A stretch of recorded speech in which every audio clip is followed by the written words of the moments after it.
In 1919, he hit 29 home runs and was sold to the New York Yankees. A three-run home run for Buffington. The Yankees now lead it by a score of 3-2. Bill Lee is now going over to a couple of the Yankees, and there they go again. Hits it to deep left. That might send the Yankees to the World Series. Varitek and A-Rod going at it. Roberts is going. Posada's throw. Roberts safe. And what can I say? Just tip my hat and call the Yankees my daddies. Welcome to Fanbase, a deep dive into the greatest rivalry in sports, co-hosted by John Senecal. I'm Brian Shackman. Did I say episode 125? 125. Man, born out of the pandemic and still kicking. This is fascinating to me because, you know, last week we try to be ahead of the curve, right? And so last week we were already talking about who's going to replace Boone and Cashman. And I want to start this week. You know, we want to talk about the Red Sox and Yankees, of course, and the Red Sox, you know, having to play the Dodgers on the weekend and the Astros again. It's going to be tough no matter what. And I truly believe that the season will feel successful if they're over 500 and they finish ahead of the Yankees. Like if the Yankees finish in last place, I hate to say it, but it's going to feel really good. For me, it feels really good right now, and I feel bad about that because you're a friend, and Matt Soroy's our producer's a friend. But seeing them at the bottom, to me, feels really good. It's weird though, Brian, because living in Connecticut all these years, I'm so used to Red Sox fans being up my you-know-what, right? But it's almost like they feel sorry for us. They're not saying anything.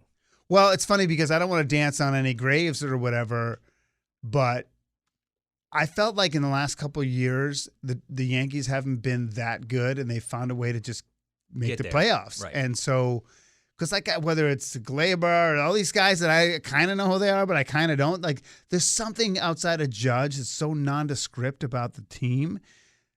So I have cared less about it, but I will. I'm just telling you the truth, like, and I'm not trying to tweak you. Like to see them at the bottom, it's weird, but it also feels good. Well, I also took a little solace in the Sox beating the crap out of the Astros, too. Oh, my gosh, it felt so good. It feels good, right? But I'm like, in a way, I'm rooting for the Red Sox. Right? That's weird. Yeah, it's weird, but at the same time, it's like you don't want the Astros. No, I don't want the Astros. I don't think baseball, other than, like I always say, the 300,000 fans that like the Astros in the world or whatever, right? Want them to make the playoffs. But, yeah, I take a little satisfaction in the way they whooped them up. So how do you feel this week?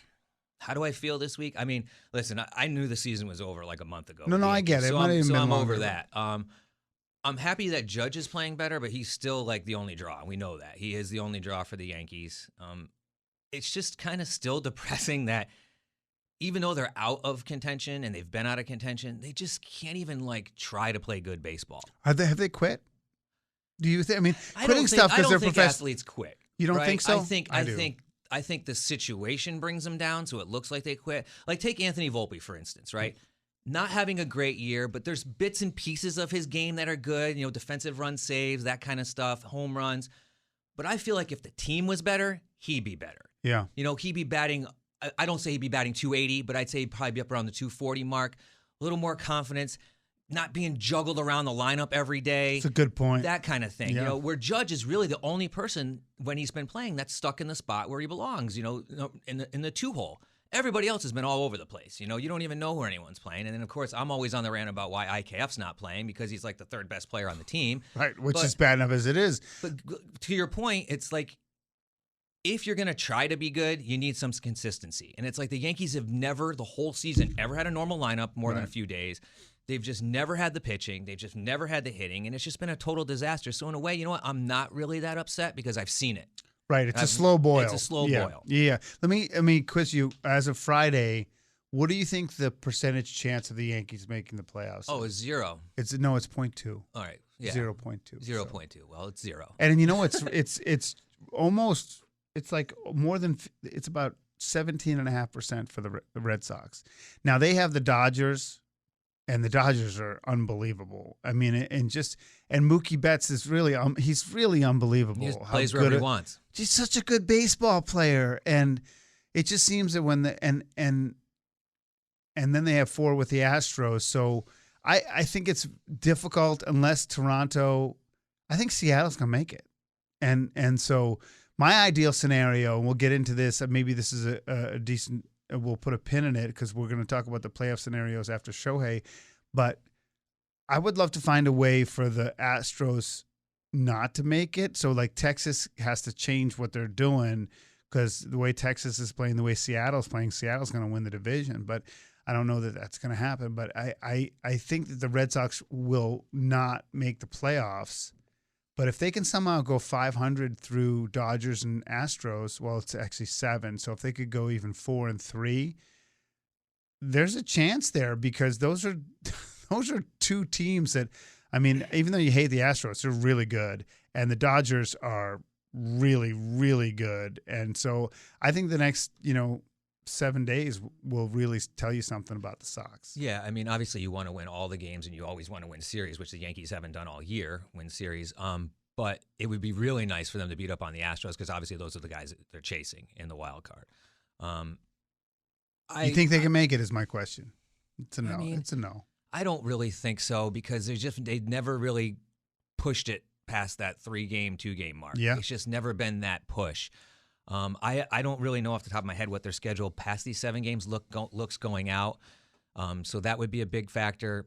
I still think that, and I said it before, I think the Seattle Mariners are going to get in there. I think they can do some damage. I just, when you got a player like J-Rod and you can breed off of him. You can feed off of his energy, and it's great for the team. And that's like something the Yankees don't have. You know? I mean, look at the Red Sox when they won their World Series and the shopping carts and the dirt bags and all that. They had something to gel around, right? An identity. Now everyone's got these home run celebrations and hats, so everyone's got the that. big chains. Yeah, that kind of stuff. But there's those generational players like the Judges, the Shoheis, and I'm telling you, J-Rod's going to be one of them. Interesting. He's going to be one of those. Just players. FYI, after Houston, it's KC, then Tampa, then Baltimore, then the Yankees, and Toronto. And then they have some mostly difficult series. They have the White Sox and the Royals and everything else outside Who do they of the finish Yankees. with? Well, I know they finished with the Orioles 4 in Baltimore. So that's going to be a tough sell. Well, yeah, because Baltimore might need those games. And boy, I love Adley Rutschman at the top of the order for Baltimore. But anyway, let's just segue. You mentioned those players that you pay to see. John Senecal, Brian Shackman here, episode 125 of Fan Base, a deep dive into the greatest rivalry in sports. The biggest talker this week is Shohei Ohtani. Probably, I would imagine, needs surgery on his UCL. Everyone's saying it's costing him hundreds of millions of dollars, and maybe he won't pitch again. Who knows? And then there's this whole thing that's been much written, so we're not going to get too into it. That obviously people are saying that the Angels obviously made a huge mistake not trading him and then trying to go for it. And is it stupidity or tragedy? You can judge it. So I don't even know how much we want to get into that. What's intriguing is that I think as a hitter only, if you gave that money to Judge as a hitter only, he could still be a $500 million player. So I mean, give me your thoughts. So here's my thoughts on Shohei. I don't see a scenario where he's not going to get Tommy John surgery. I think right now it's more of that costs him a whole year. Yeah, I mean, I would think he's not going to pitch. He wouldn't pitch at all in 2024. But if he gets surgery, he can't hit either, right? He's out. Well, Bryce Harper had surgery in November and was back in May. So 6 months probably. He could, if he got it now, which he's not going to do because obviously the Angels want the gate and he wants to keep the numbers padded to keep a contract in place, right? He's not just going to walk away. And you can't injure it further by hitting? Well, I mean, of course you can injure it. You could probably injure it scratching your head, right? But he'll DH and not field. He's not going to make throws in the outfield. No, he was a strictly DH anyways, but maybe he tries to evolve his game in the free agent market. But what I see for Shohei Ohtani going forward, other than the fact that he'll probably lose some money in a contract and maybe he might get a longer contract with some opt-outs. If his agent's good, maybe an opt-out after 2 and an opt-out after 3 so he could retool it and maybe go somewhere else. But honestly, I could see him maybe becoming a closer for a team. Since you got that Shohei rule where you can hit and pitch basically at the same time and flip-flop around in and out, why tax the guy's arm? You know what you got in the arm. He's got electric stuff. Let him hit, keep his innings down, and bring him in the 8th and 9th inning if you have to. Now, again, everyone's body's different. If you've ever seen slow-mos of pitching is like alcohol. It's so damaging to the body. It cringes you. It's really not meant. The body is not meant to throw the ball 95 miles an hour. It's just not. So eventually things are going to break down. I'm wondering, did they overuse him? My biggest beef with the Angels is that they were talking about arm fatigue and they were saying cramps. There was something going on with him weeks ago. Yep. And why wouldn't they have run a whole battery of tests and stuff on this guy if he's worth more than gold? Like, I don't understand why. I don't think this tear happened in the last week is my point. Right. And so I think that the Angels, and again, like, I'm not into medical malpractice or whatever. I just feel like they didn't handle it right. If this guy was having clearly was having arm trouble in the last maybe 6 weeks. Like, yeah, there's been a lot of cramps and fatigue talk in his last 3 starts. I think the whole thing with his issue goes back to just he's a Japanese pitcher. And if you read anything about Japanese pitchers, they throw about a zillion pitches before they're 20 years old. Oh, so he's already had a lot of mileage. I mean, look at them all. I mean, Tanaka for the Yankees, he had the same thing, but he opted not to have surgery. He just rehabbed it basically for like a year and came back and pitched his contract out and then went to Japan. But he was on the back end of his cycle, where Shohei is basically in his prime for picking, right? So he's got to make a really smart decision here. But at the same time, 2 Tommy John surgeries in 4 years is not good. I mean, Nathan Eovaldi had that, and look where he is. He's on the IL right now. If he has another Tommy John surgery. Wait, so Shohei's already had one? Yeah, he had one after his rookie year. So, and he's a UFA after this season. He's unrestricted. Okay, season, so basically, a team's going to have to sign him to rehab him for a whole year. Yeah, I'm sure he'll be able to hit if he does get the Tommy John surgery, or he just opts for rehab. I'm sure he'll be able to hit. So, would you sign him? That's the next step in the process. You're going to be paying him anywhere from 30 to 60 million next year to do almost nothing. Right. I think it's a matter of what role you want him to play. If I was a GM, I would want him. That's my question. If I'm a GM, I don't want him throwing 7 or 8 innings a game. I don't want the fact, and we all know you can blow your elbow out anytime. But you limit the innings, you limit the workload. What he's been doing for the last 5 years in MLB, or 6 years in MLB, hasn't been done obviously since Babe Ruth did it before he became better. And he does it better than Babe Ruth. But it also shows that maybe he can't do that. Yeah. You know what I mean? It's like, you call the guy a freak of nature, but it's like, how long can you be a freak of nature? Right. And like the shelf life of professional athletes is usually pretty short anyways. Right. Longer for baseball, but your point is that if nobody's done this kind of stuff before, either you're not supposed to or you're cheating, right? I mean, and he's not, by all means, he doesn't seem like he's a cheater. So going back, if I'm a GM, I'm signing Shohei if he wants to do both, because I mean, obviously he's gonna kind of dictate the terms, right? Because does he like doing? I don't even know the backstory. Like, does he love both? Does he want to do both? I think so. I mean, I would think so. But who wants to sit around and be a DH, right? Well, some people like it, but I mean, I definitely understand the point. You want to play baseball. Yeah. The whole point is to play baseball. So I don't think you still haven't answered the question. I don't think he's getting a 10-year, $500 million contract is what I'm saying. I think if there's any sort of length in this contract, there's going to be outs in it. There's going to be some sort of outs where he can get out of the contract to get more money. So I'm guessing it's going to be something like in the $30 to $35 million range probably for him. And but then you see Shohei signing it has to be more than a 3-year deal, because you're basically giving up 1 year. Yeah. So it's got to be a minimum of 4. So maybe you give him a 5-year. Don't you think some stupid team will give stupid deal. money? You don't think, like, it only takes one team to ruin a market, right? So you don't think there's one team like Seattle will just be like, the heck with it, let's just roll the dice, because then we can lock them in. Because if you have them, you have them. If you don't have them, you don't know if you can ever get them. So once you have them, you're basically making some sort of, gamble that he'll get it straight and then he'll be with you, as opposed to having to go get him. Or you sign him to a long-term deal, knowing that, if it's a 10-year deal, you get hopefully 7 years out of him. And I think of Strasburg. I mean, like, Strasburg's going to make tens of millions of dollars.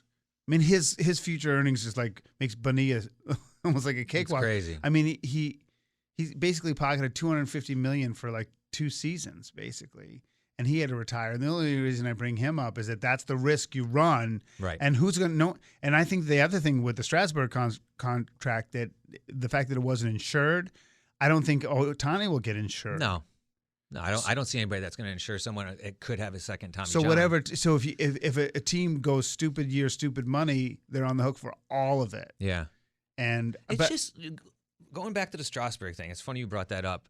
It's crazy to me that, insured or uninsured, if a player just decides to retire, that he's still going to get paid. See, that's the thing I didn't understand, because I thought if you retired, you don't, because if they release you, you still get paid. yeah. But this is your choice. You're hanging it up. So maybe they came to some agreement on he's not able to play. That's because that's the first thing that came to my mind, is that I didn't know that contracts were guaranteed if you retire.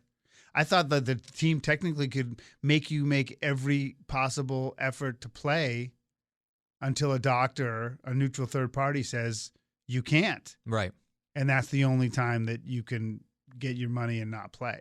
I mean, I haven't heard anything about any sort of medical diagnosis on him, or not being able to medically play. So I'm guessing it's something in the MLBA contract, the labor deal. I was thinking the same thing on that. Like, how can you just do that and get all your money? I mean, he's going to get $35 million annually through 2026 for doing nothing. And then he'll receive 26.6 in 2027, 2028, and 2029 in deferred payments.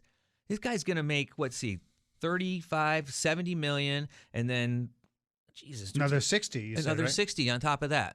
That's 100 and no, more than 60. He's getting 26.6 for 3 years after that. Jesus. Yeah, so that's like, oh my God, he's 75. Yeah, $150 million to do nothing for nothing. Man, I wish I could pitch. I would wonder if they're going to be like, listen, you got to come here and do something, man. Work in the bullpen with players, sign some autographs. I mean, it's crazy. Be a special liaison. I don't know, because if remember Strasburg's story, it was kind of the freak of nature, right? Like, he was the guy who went to I think the junior college in California, right. And he was a super overweight kid that was totally out of shape, but threw 100 miles an hour. Right. And then he buckled down, got in shape. And then if you remember, he came to the Nationals, and they were making that run for the World Series. And they shut him down. That was what I was going to say. The only thing I remember about him is they decided to manage him as opposed to go for it. And there was a huge debate about whether to do that. Now, they did get one World Series out of that run, but they got very little relative to the talent they had. And looking back, they probably should have run him ragged, because he broke down anyway. Right. I don't know. We're talking about that they're people and human beings, but I thought that, they did treat it with kid gloves just a little bit too much. He's John Senecal. I'm Brian Shackman. This is Fanbase, a deep dive into the greatest rivalry in sports. Now, you just got back from vacation. Did you go to St. Martin? Yeah, I went to St. Martin. Why do they spell it so weird? Well, because one's Dutch and one's French. So that St. Martin is... Is it the same island? Same island. Half is French and half is Dutch. So I think it's... So you went to the Dutch side then, because the way you... I don't remember what the side way I was the way on. it was, because I saw your wife posting stuff on Facebook, and I was like, "Is that the same island?" Yeah, we stayed down by the airport. We actually have a timeshare. Stay by the airport. Yeah, and it was nice. Yeah, it's actually if you go to St. Martin, the one thing you need to do is go to the airport, because it's a beach called Maho Beach, and you can literally stand on the end of the runway, and the planes will fly over your head to the point where you could throw a tennis ball up and hit them if you wanted to. But that's not that relaxing. Honestly, it's not. You don't even that notice busy. It, and it's really cool. I mean, who doesn't like watching planes land? I mean, when it goes over your head, that's super cool. I mean, and then they'll take off, and the jet blast, people will go up and they will hold on to a fence, and they could literally blow them on the jet blast, and they'll blow you right into the ocean. It's no way. I did it once 5 years ago, that's where I scary. stood up there and it blew you into the ocean. And then I'm talking, they got these big planes, the KLMs and the Air Frances. Yeah, they have those Airbus A380s. Yeah, or whatever. so that's a little crazy to do that, but the landing part is awesome. But St. Martin's a beautiful, beautiful island, but it's just like any other Caribbean island. Around the resorts, it's great, and then you drive a mile off the resorts, and it's slum towns. I told that story. We were in, I think it was Jamaica, and we had to divert and go back roads, and it was really, really rough to see. Yeah, really, really rough. But so people who know sports, they know the Detroit Lions and the Ford family in Detroit. But you had a pretty cool. Oh yeah, this is crazy. So we're on my wife likes to book excursions if we go somewhere. So she always likes to do these snorkeling tours, and she booked the snorkeling tour. We go out to Anguilla, which is an island nearby. Great fun time, but I don't drink. My wife wasn't drinking, but you drink on these. You're basically paying to drink. So I'm pissing my money away to go snorkeling, but it's fun, right? Right. So we're on the boat, and of course, when you're not drinking and everyone else is drinking, that's my entertainment. Okay. Drunk people are my entertainment. Doesn't it annoy you? Because it would. No, I feel it doesn't really annoy me. I've gotten used to it. I use it as an entertainment. I love going to concerts and watch people drunk. But let's get back to the boat. All right, so we're on the boat, and there's this college kid who's on there, and he's with his girlfriend who's gonna go to law school, and he goes to Bowdoin College, and he says he plays football and lacrosse. And he's drinking and he's having a good time, and he's going around talking to all the people. And I'm kind of listening to bits and pieces of him. We're just getting a chuckle out of him because he's wasted. He's letting loose. He's letting loose, right? Okay.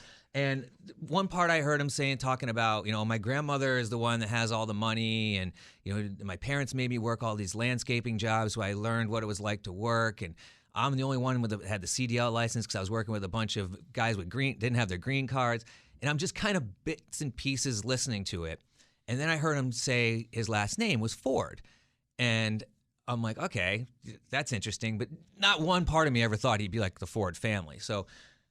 He gets to us, and he literally will go around. He was introducing himself to everyone, like a politician. But in a good way. In a good way. Not like he thought it was a big deal or something? No. Just, hey, by the way, my name is Liam. How you doing? And just casual conversation. Like totally. It wasn't Henry or William Clay? No. So he goes by Liam, but his real name is William Clay Ford IV. Oh. So we did our conversations and we did our thing, and we get back, and I said to my wife, I'm like, listen, with the internet and technology nowadays, we're going to be able to find out who this kid is. Is he full of shit or not, right? Right. So right away we look up Bowdoin College football, and there he is, William Clay Ford. It says that? William Clay Ford, it says that. And I look up, he's on the lacrosse team. So I'm like, all right, this is interesting. I remember him saying something about his grandmother having a lot of money. So I go to the family tree, the Ford family tree, and I look, and his father is Will Clay Ford III. And as you go and you go and go, his great-great-great-grandfather is the Henry Ford. Wow. So he is the fourth in line. To the Ford fortune. His aunt is the chairman of the company. That's so So, wild. but this guy's sitting on a boat with us that he could buy the whole company if he wanted to. Yeah. But he's just, to us, he's just some drunk dude and pool noodles in the water, spilling drinks on the thing. But, as you look back at it, and you think to yourself, way too scholarly for a 21-year-old, way too personable, way too worldly traveled. I mean, this kid had an answer for everything. Like we were talking, because my son's is in the process of trying to go play sports in college, so we're in the whole thing. And this kid was like a wealth of information. Every school that we brought up, he had something to say about it, and and it wasn't like he was BSing us. He was down to like good information. Good information. So it was actually beneficial to us, and we got a good kick out of it at time. But it's like you never know who you're with, right? Yeah. It could. It's true. That's why I say you're next to the Ford family. I would say to my kids and anyone who knows sports, and it's not like this is new to most people, but it also shows like. You're not kind to people because you never know. You're kind to people because you should be kind to people, but you never know who's involved in anything that you do. And I say the 1 year I coached at the college level, one of the pieces of advice I got, I said, watch this kid when he doesn't have the puck. Watch what he does on the bench. Yeah. And even Division III coaches will go see kids play other sports because they want to see what happens when they're not the primary focus. Baseball is a little different, but it is body language, energy, and interaction with others is still something you can really read in baseball. But I think those little things, you never know who you're around. That's why my kids early on we'd be at a game and they'd be like, Dad, that guy's blah blah blah. It's like his mom might be right next to you. Right. You got to be aware of this kind of crap, and it's true with effort.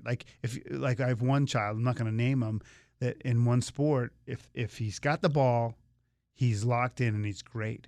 But if he doesn't, he not only does he not work, he doesn't know what to do. Right. And I think those things are huge, and it's true with human relations. So that you never know what you can learn from people either. I mean, that's for darn sure. Yeah. That's cool. So it's a good trip. I might be going on a quick college visit to California with my daughter. I don't know about your son. We haven't done a lot of college. My daughter doesn't know where she wants to go. Yeah. It's been. Well, I've driven all over the Northeast and Pennsylvania. I got a couple speeding tickets to prove it. Not in by the truck. In the truck. Yeah, I got nailed by those damn cameras. Dude. I think you should appeal them because you can't appeal the one. You have to appear in person in Baltimore. Yeah. I got nailed by a traffic camera in Baltimore and on a highway, not a red light either, a freaking highway. That's a joke. And then I got nailed in Pennsylvania on a work zone construction camera that they put the sign up like literally as you're going by it. But that they didn't charge you for. It was a first-time offense you got off for free. But, that's a slippery slope, Connecticut. When this stuff comes around, these stupid camera things. Oh, they're already talking about it. It's that. and they don't warn you. They just throw those things up. No. I did it in New Jersey, and I appealed it just because I like going through the process. And there were hundreds of people there appealing it. But you showed up. I did. Yeah, see, I don't feel like driving to Baltimore City. No, but the point is, but it's such. Listen, we're so off topic. We got to go. It's cash grab. It's all it is. And I'm not even a cynical guy. I mean, just like Spirit is. Airlines. That's a whole other episode. We'll talk about that Lady later. leaning on the damn bag as it's on the scale. We got to go. Episode 125. Fan base, a deep dive into the greatest rivalry in sports.